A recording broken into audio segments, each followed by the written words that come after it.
So part of my testimony, therefore, when I gave my life to Jesus Christ, I said I was doing it to serve Christ. No other details. There are many details which I need to go to, but one of them was that I was going to serve Christ.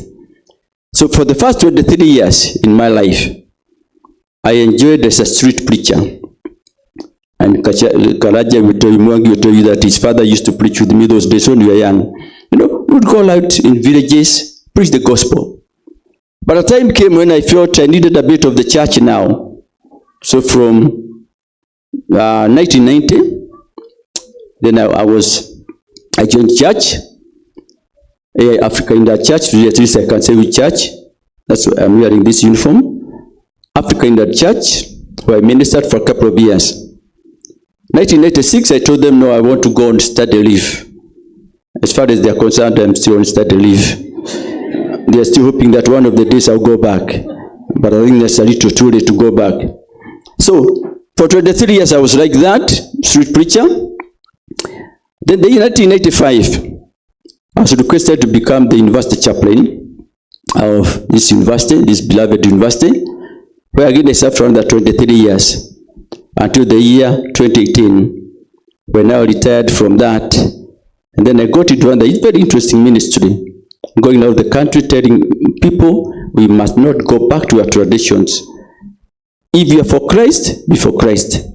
So if you are going to be a Christian, be a Christian. If you want to be a Muslim, but not both. You can't be both a Muslim and a Christian at the same time.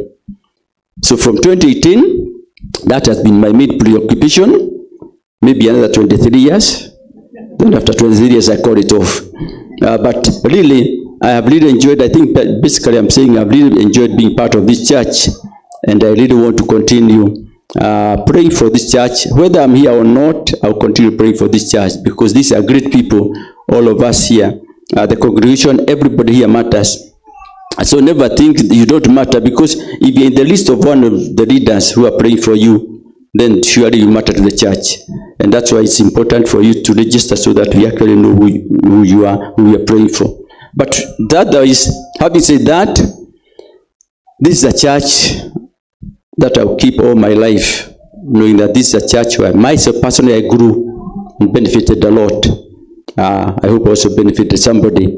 It's one church where you can get out of good stuff. Scandals are always there, because we are human.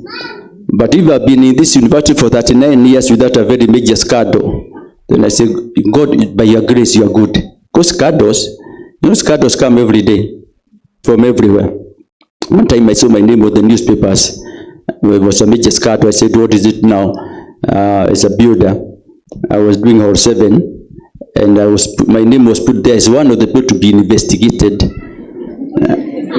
Tumekula pesa huko, So I said, so I was supposed to be investigated for that, but later it became hot air. So, so it's good for them to remain and be a Christian and say, under all circumstances, you want to start for God, but like that dying thief, he rejoiced to see the fountain on that day. And those you may violate him, you shall be your sins. So let's now go to the scripture.